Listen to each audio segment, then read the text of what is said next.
BVI is the cheapest from the standpoint of legal costs. Bermuda is the most expensive. Cayman is somewhere in the middle, and probably quality-wise and value for your money, I would say Cayman. Audit is, there's no cost except for the annual audit. Sure.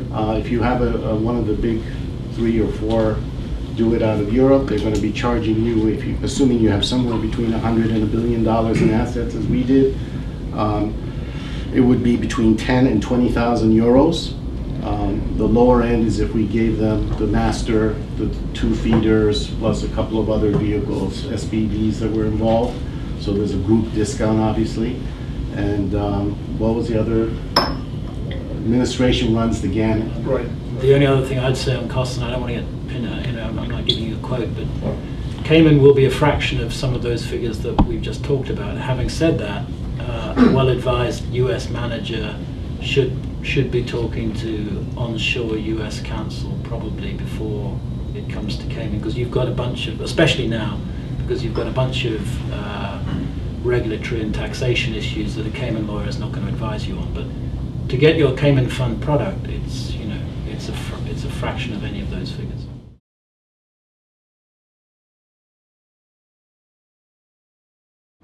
No, we're seeing, well, we have our office in Ireland that's seeing a lot of business and UCITS that are popping up. We're happy to handle them and bring them on, although we, as I think we've heard before, they are very expensive. I don't think that it's really, I think it's a little early to go and jump to them, but they're a great product, so we're seeing a lot of UCITS through Ireland. Luxembourg and Malta, additionally, we're seeing a lot of investors and funds coming out of the Middle East liking to go through those jurisdictions. Where in the Middle East we've seen a number of funds that are more oriented, less hedge funds, more of the private equity and real estate. Earlier this year, although real estate has kind of waned, has fallen off. And our offices in Asia are seeing everything. There's a lot of activity, a lot of funds that are creeping up, and they're seeing a lot more of talking managers moving actually onto mainland China. It's slow, but last year there was some laws passed in China that enabled offshore managers to come on mainland and make it a lot less restrictive to own those firms. So I think there's more people and more managers getting there and going there onto mainland China. So we're thinking that we're going to see a lot more funds coming out of that area. Yeah.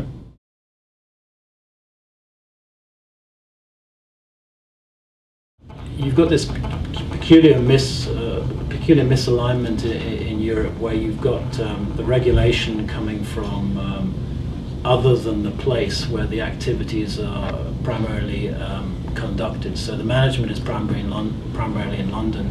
The administration is primarily in Dublin, and also in Luxembourg. I suppose that so the centre of gravity is in that kind of common law, English-speaking, Anglo-Saxon influenced environment, with the exception of Luxembourg, which is the opposite of all those things.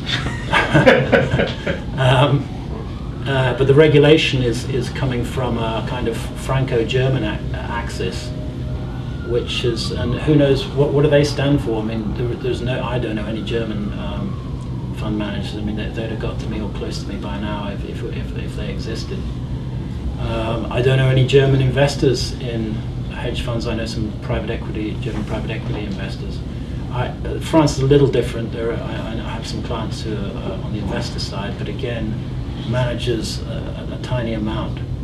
So that's different from the situation here, where you've got you've got one political entity with a balance of investors and managers and administrators here, all playing with the kind of same deck of cards with approximately the same interests, other than their different interests related to their role.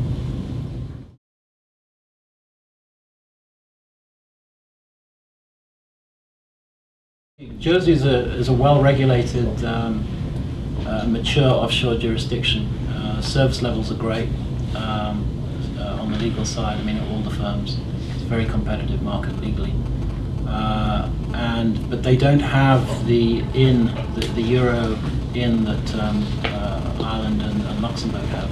I have to say, I mean, I'm not sure if it's bad etiquette of me to say this, but I'll say it anyway, since I'm unlikely to be contradicted. Luxembourg, I mean, there might be regulatory reasons to go there, and actually I think as things shake down, there'll be less reason to go there actually, because places like Cayman will become compliant with all of this stuff that's coming our way. But in terms of service provision, Luxembourg is an awful place in terms of my experience. I've not been a customer there. I'm not a manager. I'm not an investor. But I've worked with Luxembourg attorneys on other aspects of business. I think anyone thinking of re-domiciling to Luxembourg, think long and hard. Thing is actually this uncertainty.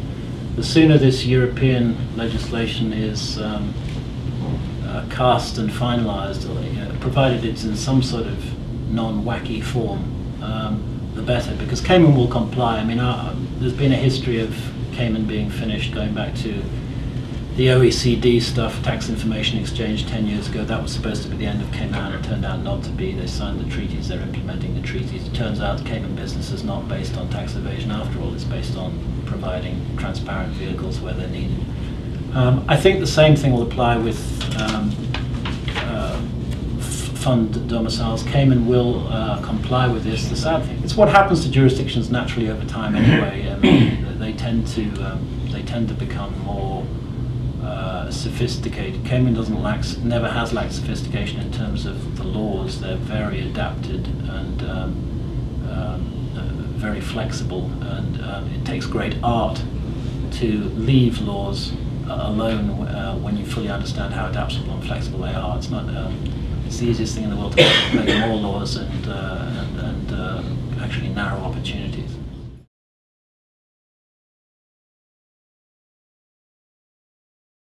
There's a perception, you see, that Cayman is a place where people go with briefcases full of money. I think you've got to distinguish two types of offshore jurisdiction. The hedge fund jurisdictions are not driven by tax transparency issues. There are other aspects of the offshore, and I'm thinking about centres like Monaco and indeed Switzerland, for example, where the traditional business around trust and money management and private accounts has probably been much more, well, you can forget the probably, I mean, it's definitely been much more opaque and much more crossing into that grey area of taxation considerations.